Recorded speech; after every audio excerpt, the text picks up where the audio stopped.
I believe everybody's aware of the topic that we're going to be discussing today, and that is the issue of science and Brias Ha'olam, creation, as we have in Bereshis.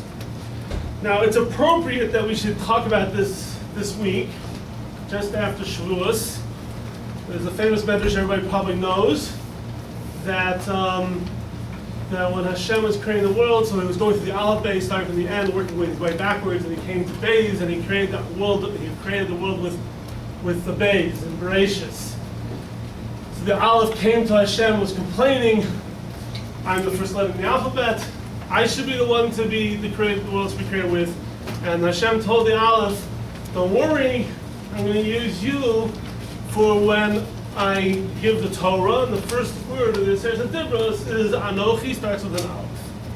So that's a very cute medrash. But we know that in Chazal, when they said Midrashim, they didn't do it just to be entertaining and tell us cute little stories. There has to be something there, something going on there that means something to us. And Rizam Saratkin and other Meforshim explain that the basic point there is that we have to understand that of the two most important events in history, one being the creation of the world, that's an important event in history, and the other one being the giving of the Torah at Har Sinai, the Aleph is the Torah. Torah comes first, meaning not obviously chronologically, you cannot have the Torah without the world being created. We couldn't have received the Torah.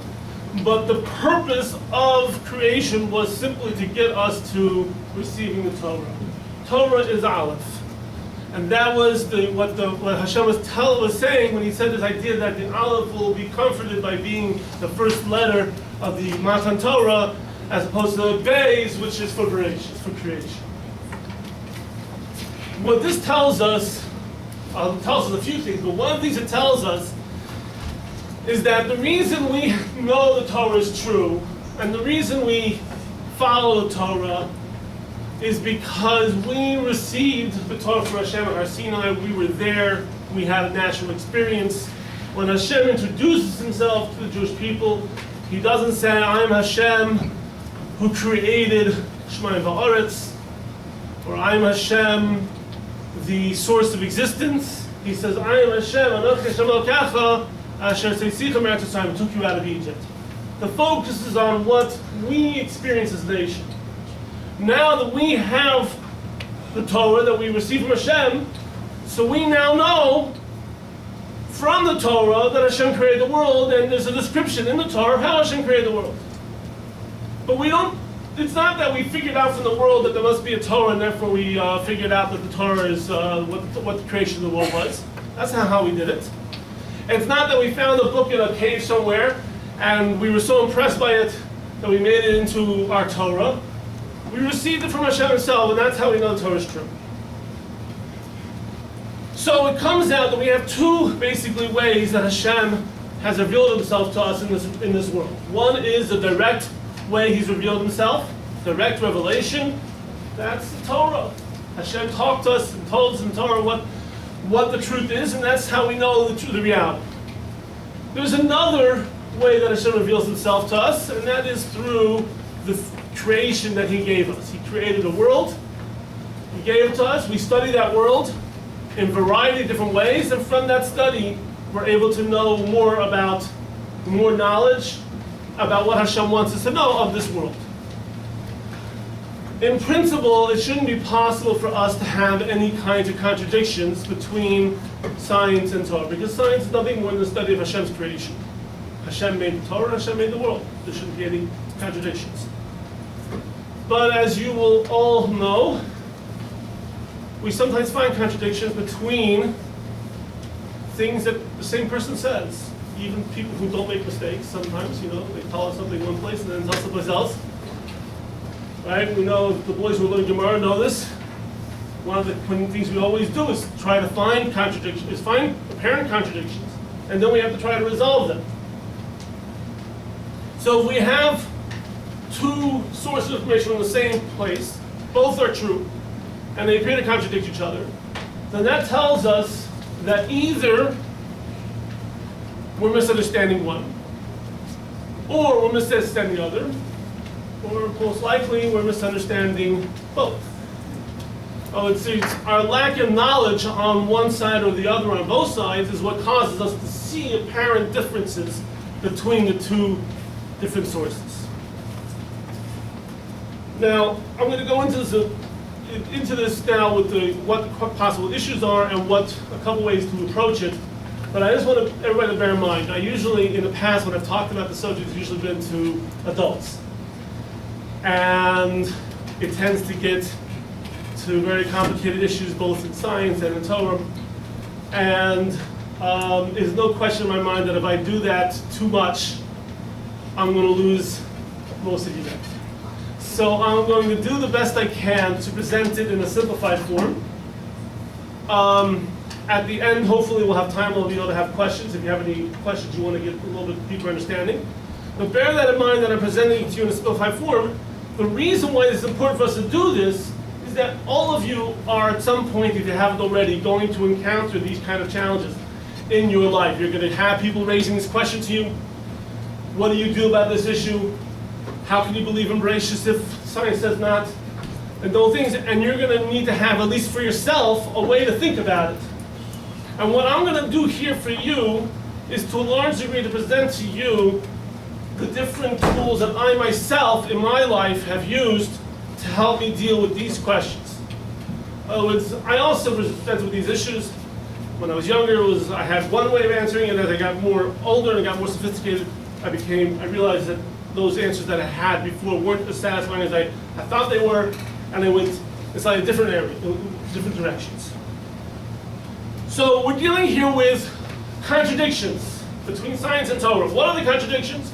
Well, the one contradiction we're going to deal with, the biggie, is time, the age of the universe, the age of the world. We know that all scientific information is, by its very nature, contingent. It fluxes, it changes. We learn more things, we change what we know. Nothing's absolute.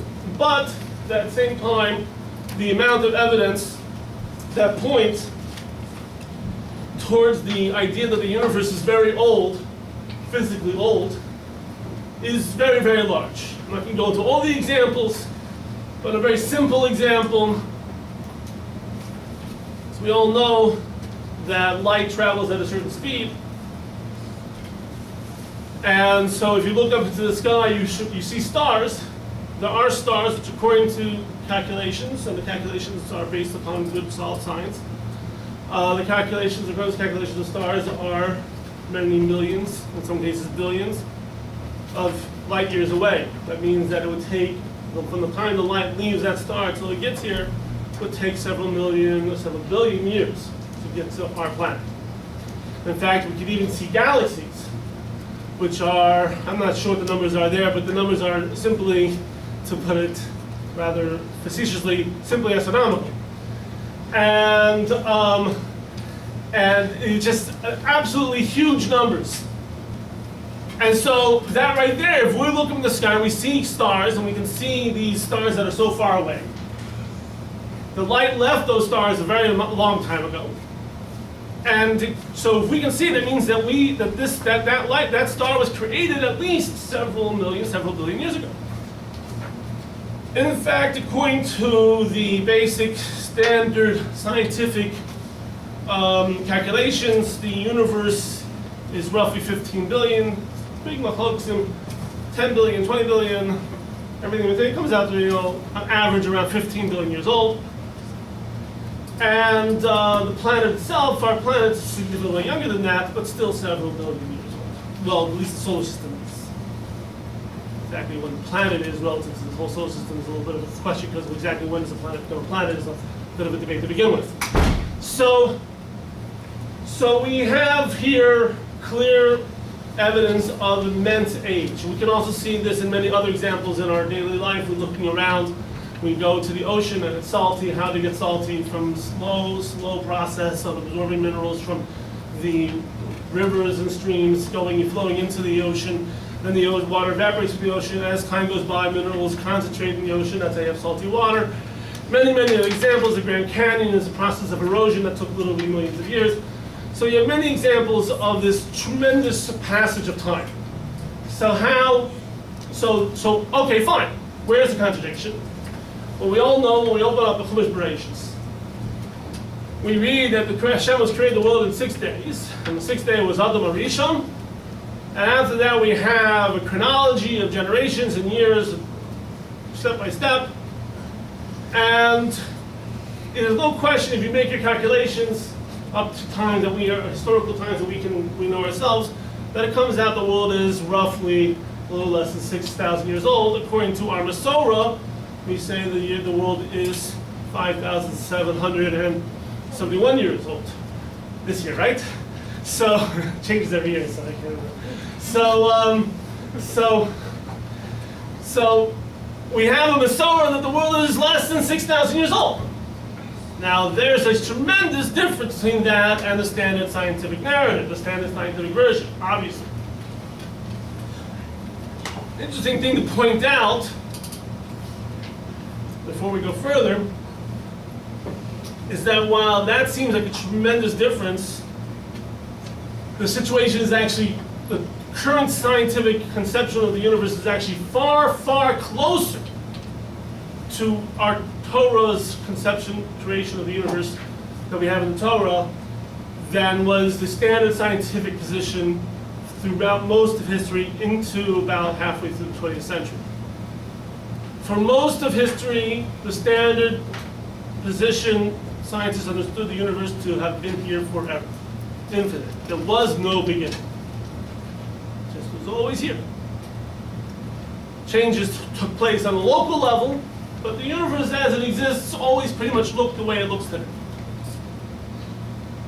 Today we call that the steady state theory, and it is basically rejected, and it started being rejected basically starting around the middle of the 20th century with the beginning of the popularization of a theory called the Big Bang, which incidentally is called that because it was named that by a scientist who didn't like it and was making fun of it. It was an insulting name, the Big Bang theory. So Big Bang. And the reason scientists didn't like it is precisely because how do you justify the statement that there's a beginning? If there's a beginning, what was before the beginning? What made the beginning? And they felt it sounded too much like religion. But as time went by, the evidence accumulated and accumulated, and now today, that is the standard theory. And what about what made the Bang Bang? We don't know. That's not a scientific question. There is actually a lot of science people working on it, but for the most part, most scientists say everything starts after that. Before the Big Bang, there was no time, there was no space, there was no matter, there was nothing. And then suddenly there was a bang, called a bang, but it was actually something much more complicated than that.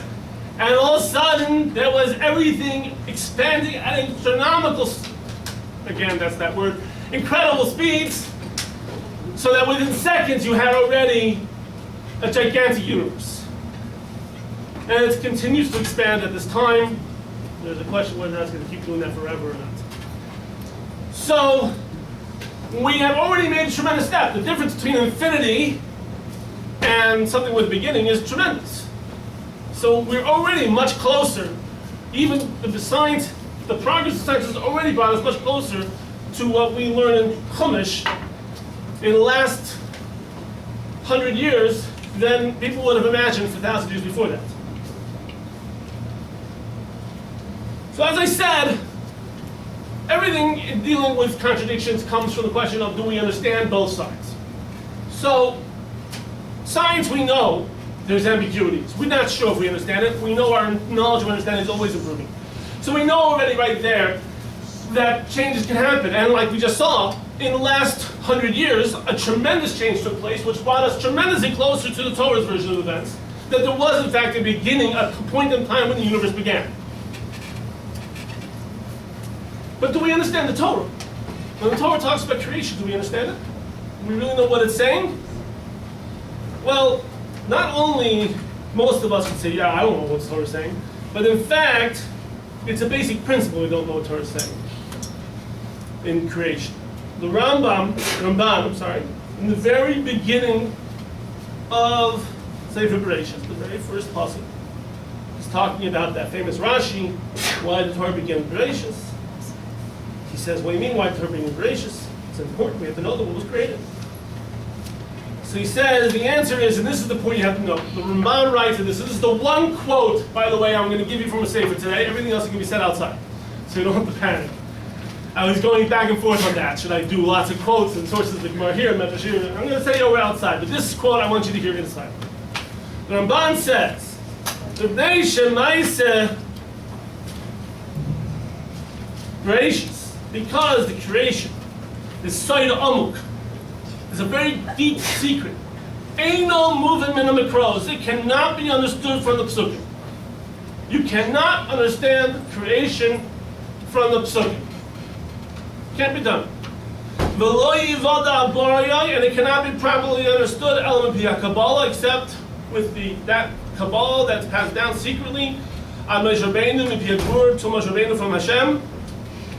The Yoidav and those who know it, Chayav and Lahastra, are obligated to hide it. It's talking about my separations. We know this is the issues of Kabbalah, but as we know, basically you're saying that the basic, what happened during Bereshit, you read the Psukim, you will not understand it. Does that mean that there's no point in reading the Psukim? Of course it doesn't mean that. As a matter of fact, the Ramban goes on to explain, if so, why do we have the Psukim in the first place? That's the question. The Ramban explains that we learn many, many very important lessons for ourselves from these Psukim. We learn about Shabbos. We learn about the fact that each step of creation was a step towards Adam Rishon, that we are the purpose of creation. We learn many, many things that we need to know from Bereshit. But do we really understand what happened there? Physically, spiritually, the answer is no. Only the great masters who are obligated to hide their knowledge of this understand these facts, these matters. I'm going to bring out another issue. I'm not going to go into it too much, but I just point out that there are a lot of people out there today, people who have studied Kabbalah, who say that as time goes by, with the advance of science, certain concepts in Kabbalah are becoming easier to understand, or perhaps even revealed to some degree on a physical level. I'm not going to go into too many details about that, but ideas such as, for example, for most of the time, there was a huge question, big debates. Was time created? Rambam, we know, says time was creation. Many people say that. Many sources say that. The Gemara seems to say that. Medrash seems to say that. But there are people who say that can't be. Time is just a thing. Just time is something that was made. Just is. But in fact, today we know, thanks to Einstein and others, that time is a thing that can be changed, moved, stopped, started. We're going to get into that a little bit later also. We also know, thanks to, due to quantum mechanics, well, we now know that things are a lot more complicated than we used to think. Things can be contradictions, literal contradictions do exist in the physical world. Things are both something and not something at the same exact time. Light is both a particle and a wave, even though you can't be both at the same time. Light is. Period. If you do an experiment to find out if it's a particle, you'll find out it's a particle. If you do an experiment to find out it's a wave, you'll find out it's a wave. It's just the way it is. They don't have an explanation for that. They also gets a little bit into the cutting edge of where things are going right now in physics, in cosmology. But there are serious scientists out there today who believe that reality is made out of math, meaning numbers, calculations, probabilities. When you get down to the bottom of it, there's nothing there except an idea. So it's what are atoms made out of? They're made out of protons, electrons. What are those made out of? They're made out of little things. And what are those made out of? Somewhere, some level you get down to, they're made out of numbers. numbers, we never thought numbers as being a thing, but that is a serious digital physics. Look it up, you'll find out there's a huge thing going on. Now, this is significant because we know al pi Kabbalah the world was created with the Dibur of Hashem, with letters, with Isios, and we know, of course, that in Hebrew every letter is a number, right? So you start finding that you have surprising parallels coming up. And I would point out that for people who have familiarity with modern science, or even with serious science fiction, reading some of the materials that you come up with in some of the things that come up in Kabbalah, you'll find that you'll have actually an easier time understanding them, because you've already been introduced to them in a user-friendly manner. In any case, what I'm going to do now, we have this contradiction. The fact is, the simple meaning of the Torah seems to indicate 6 days. Creation took place in 6 days. And then we have, on the other hand, the scientific narrative of billions of years, the whole process. I'm going to tell you now 3 of the most popular basic ways to deal with this. I'm going to give them to you very briefly. And then I'm going to tell you how I personally look at the whole picture. And then hopefully we'll open up for questions. So 3 popular standard approaches to this issue. One is, this is the simplest. In some ways it answers all the questions and avoids all the other problems. The simplest is that Hashem created the world in a fully developed state. There are statements in Chazal to this effect. No one talks about it on a grand cosmological level, but basically it seems that the idea is that if Adam HaRishon looked up into the sky, we always have assumed that when he looked up in the sky, he saw stars on the first day of creation. By that time, he should not have been able to see any stars. The first star shouldn't have shown up for about 4 years. But we assume that he did. Now, it's Hashem created it with light already on the way. So that when he looked up, he saw the history of a star that, in fact, predated creation. Hashem made it as if it had been created this way. Now Hashem is the one who made all the laws of nature. He created the laws of nature. And we can assume that when he created the world in a fully developed state, he created it in a way that was fully consistent with all the laws of nature. And so whatever laws of nature we're going to find in this world, we should be able to find evidence of those laws in the prehistory that Hashem has embedded in the world. Whether that be evolution, fossil records, whatever it may be. Now, some people want to ask, why would Hashem do that? Some people ask, that's a lie. It's not a lie, as Hashem said to tell us straight in the Torah what he did. So it's not a lie. But why would he do that? Why would he make it so complicated? And there's a lot of answers to that. Several different levels. My personal favorite is that the idea is that Hashem, we say every day, we say multiple times a day probably, most of us, the bracha of Asher Yotzar. I have to go to the bathroom in the morning. Asher Yotzar is Adam L'Chachma. He created man with Chachma. And one of the explanations, what it means Hashem created the world with Chachma, it means that he used tremendous Chachma to provide man with all of his needs. Everything man needs is already there in the world. Now, man needs a lot more things than just fruit on trees and animals that he can eat and things like that. Man needs knowledge. Man needs the ability to control his unit of the world. Matter of fact, we're told in Bereshit that that's one of our tasks is the Yeshua, to conquer the world, to control the world, to bring it under our domain. So that means that we have to have a source of information that we can rely upon about how the world works. And a large amount of that information, ask any scientist when they talk about evolution, one of the things that they're deeply concerned about, people who are big advocates of evolution, which I'm not going to go into, where there are some difficulties in evolution right now. I don't think we're going to have time to go into that. But all the people who advocate that we should be learning about evolution in schools, one of the big things they point out is that without that concept, significant aspects of our understanding of biology would be lacking. So if that's true, then Hashem would have to put that into the physical world in order for us to have access to that information. We need that knowledge. So that's one answer, one standard answer. And if you take that answer fully, it pretty much eliminates any possible questions you could ask. However, if you look around in Torah sources, we see pretty quickly that it's probably not so simple. The second most popular answer which you find in a variety of different forms, is that time, I'm going to present it to you in a very modern form, and then I'm going to present it to you in some more complicated forms.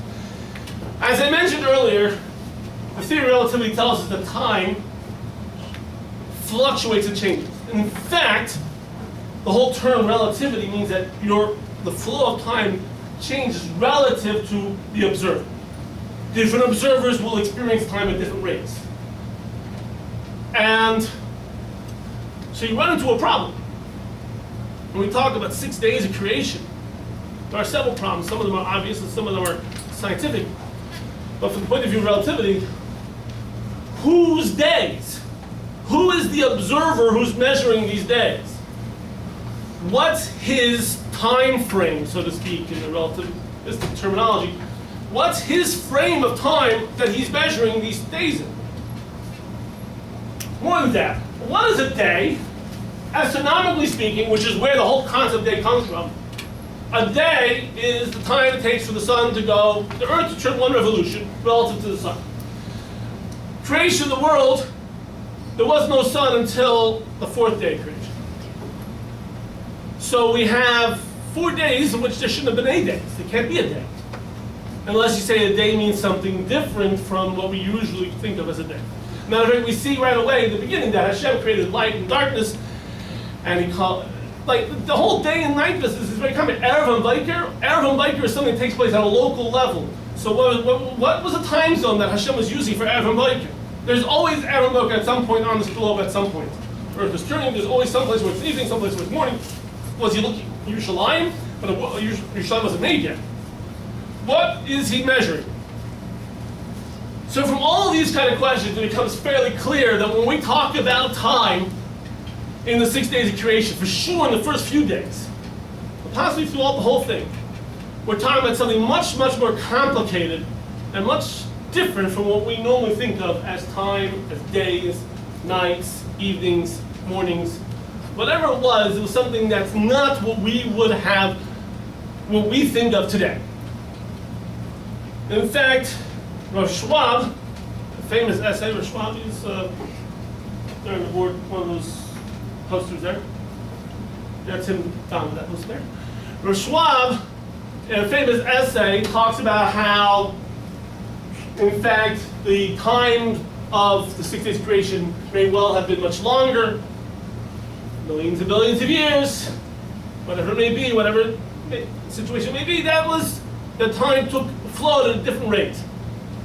There's also a physicist named Gerald Schroeder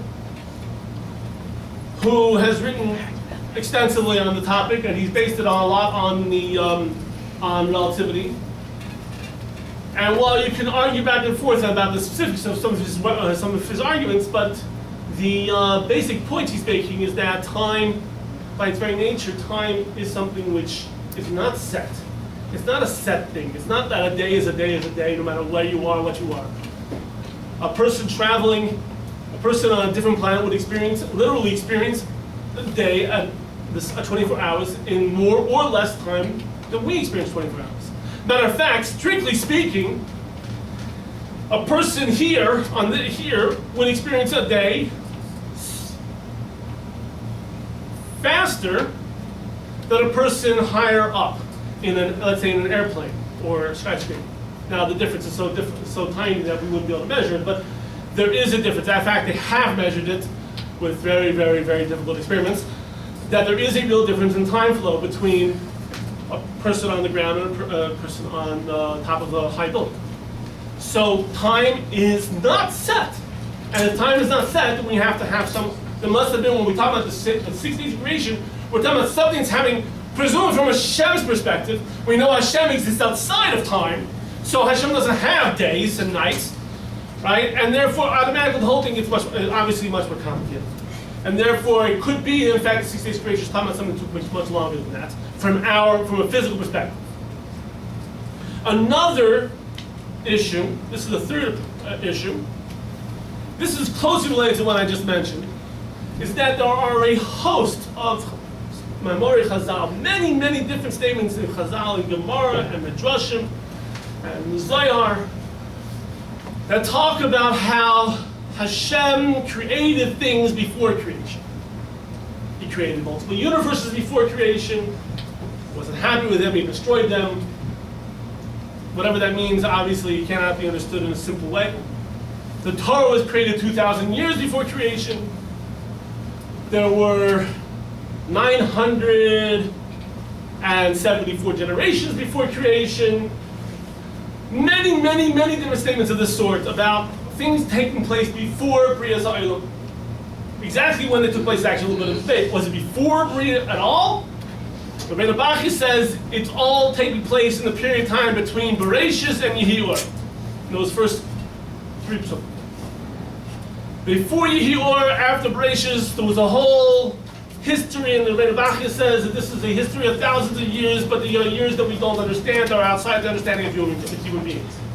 In other words, there's some huge, complicated process that took place in the world, in creation, before the part of creation that we usually think about, that we have no understanding of. So that opens up a lot of possibilities. We don't know what happened back then. So what it comes down to at this point is that we have here a Torah. We know that Torah's story of Bereshis that the Ramban says, and everybody else pretty much repeats what the Ramban says, or said before the Rambam says it also. That we know we don't really understand and cannot understand on a simple level. We know that even if you do understand at a simple level, there are ways to resolve this problem by understanding the world was created fully developed. But we know that probably that's not the whole story, because we know that their passage of time was something that was more complicated in the period of time of Bereshis. We also know that there was creations that took place before Bereshis, or before the beginning of the 6 days. So with all these things, that's what comes to the way I usually think about this topic. And the way I usually think about this topic is this. Science is growing. Science is learning. As time goes by, we're going to learn more and more things. And we don't know where it's going to end up. We don't know. Right? People thought back in the middle of the 1800s, they were talking about how science is basically done. We pretty much figured it all out. And now all it is details. There were scientists who said that in like the middle of the 1800s. So things changed since then, a lot. So we know that science, people think that, now also people think, now we basically know anything now. No, obviously there's a lot more that we're going to be learning over the next who knows how many years. And we don't know where it's going to go, how much more it's going to. We know already that it's starting to fit in better with what the Torah says, what Chazal say, than we thought originally that it did. But we don't know where it's going to go. Plus, we have the fact that the Torah itself, we don't necessarily know what the Torah is telling us. There's a lot of ambiguity there, a lot of open range, a lot of possibilities. And so my feeling is that the challenge, what's the challenge of science versus science and creation? Is that it's not that people know there's such a thing as science, but people have this mentality that it's science versus creation. There's two different versions and they're arguing with each other. But that's not necessarily true. We have science, it's doing what it does, it's doing what it's supposed to do. And as time goes by, and we have our understanding of creation, which we know is only a bare bones understanding of the basic story. And as time goes by, we may find that the story of science is going to come closer and closer to creation. In fact, so far it is. And we also have to get more understanding ourselves of what's happening in creation to begin with. And we don't know where that's going to take us. And with all these different factors, ultimately there should not be any conflict in our minds between these two things. There's too much room to move, too much flexibility for us to have an actual conflict and a disagreement between these two sources of knowledge. Okay. So at this point, I'll open to any kinds of questions. If there aren't any questions, I have a little bit of comment to go through. Just by chance this morning, we turned on National Geographic before my husband went to Davin, and we were watching this program with that Chinese scientist, I always forget his name, that one that does all those programs, and he was talking about how we believe that there's multiple universes who are basically 10, and they were what they call a bubble theory. I don't know if you've seen this.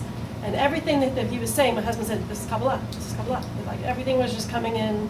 It was unbelievable. I really wish I could have seen more of it. I don't know enough about it. I know that the multiple universe theories are very popular, very controversial. The idea that there's dimensions and Right. such like that, but it tied in. You know, quite often when you're learning science, you find out like, oh, look at this. It goes right with something that's in the Torah, and I say that to the students all the time. Questions, people? Any other questions? Yes. Go. Exactly. Does anybody actually like know exactly how many years the universe was? Couldn't hear you. Screen. Does anybody know actually how many? How many years the universe was, or like how? No many? one knows with certainty. It's all based on estimates and calculations. No one has a certainty. And there's a wide range of theories and there's debates. That's why I said that it ranges. The standard debates range from about 10 billion to 20 billion. Those are the extremes. Most of the theories cluster around 15 billion. 13 billion, a little bit of that. So most of these things can't be proven anyway because you can't prove something in the past. Right. Well, this is what brings us to the first approach that I said, is that ultimately Hashem could have simply created it as if it was fully developed, as if it happened. Now, it's not completely true you can't prove something from the past. They're all theories. Right, it's all theories, I would point out that that's much more significant about evolution than it is about age of the universe. Age of the universe,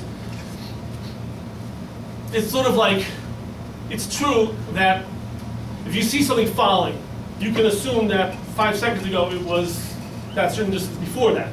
It's possible that it was flowing the whole time and then it started falling just as you looked at it. But we would never ever make that assumption in science. We would never make that assumption in real life. But you can't actually, with absolute certainty, prove anything beyond what you actually see. But from a scientific perspective, normally that's the way it would. Now, evolution runs into much bigger problems. Even though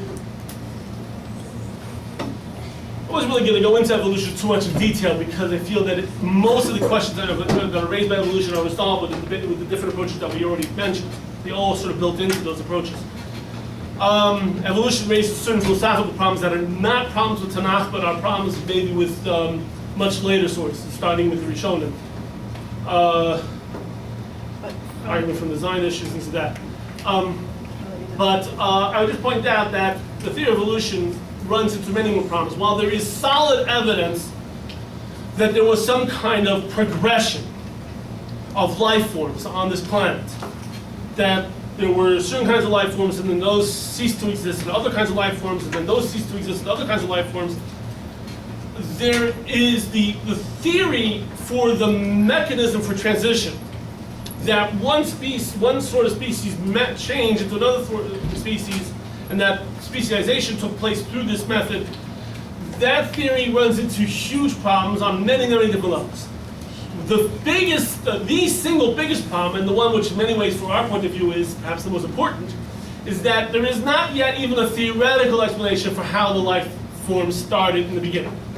People throw out ideas, but there is nothing, and that is something that should be testable in a laboratory. You should be able, if it was possible for it to happen in a stellar environment at random on the planet, then it should be possible for us to duplicate that process ourselves. No one's even close to figuring out how that might be possible to do. Nothing. They don't even have like a theoretical explanation. So much so that they come up with crazy theories that it came there's a whole theory called panspermia that it came from another planet. Life came from someplace else because it couldn't have originated here. That's a serious theory out there. The only problem with that theory is that it just pushes it back a little further. But at least then you get to make up your ideal environment for creating a life, because the problem that they have is that even the little inklings of ideas of how they might be able to create proteins and necessary ingredients for life would not be possible in the state of the Earth that we know existed at the time when supposedly it came into existence. So you wouldn't even be able to get the first beginnings of something you could use to make life afterwards in that. So they think, well, maybe it happened someplace else where it was a better environment. So there's tremendous problems. There's also problems with time, even though one of the advantages of the immense age of the universe is that it gives time for evolution to work. The problem is that even with our current understanding of how old the universe is, there's not enough time for evolution to do what it's done. It just happens too fast. And the difficulty pile upon themselves, there's many, many problems. Will they ever come up with solutions? They might. It's hard to say, yes. Do we know for sure that the Earth was created in 6 consecutive days? Or could it have been just 6 days? The Torah says 6 days. Do we know for sure what that means? Basically, but we don't know absolutely. No, we don't know absolutely for sure what the Torah means. Yeah, almost for sure it's consecutive in the sense that there was one after the other. The Torah counts What them. that exactly means, we don't know. The Torah counts them. Yom HaChad, Yom Sheni. You I can know- count I days know. that are not consecutive. It's, Yes, true. they could, so that could be, that could prove the theory of with the stars because it was created on the 3rd day, and then the 6th day when Adam was created could have been several, I don't know. Right, so time. if we understand, you could understand that these days lasted much longer than we would conventionally understand them, and it could be that the first days were actually very short. I would recommend, again, I don't agree with everything he writes, but I would recommend reading Gerald Schroeder just to get an idea of the general kind of issues that we're dealing with here. I do disagree with some of the things he says there. I have a number of areas to disagree with him, but I still think that it's worth it to read his first book on the subject, just to get a general picture of the issues that we're dealing with from a scientific perspective. Otherwise, yeah, I mean, there's a lot of possibilities, and you're going to get the conventional, traditional understanding is that it's 6 consecutive days, and we understand that to mean, that it happened one after the other. But you will find out there sources that indicate much more radical interpretations.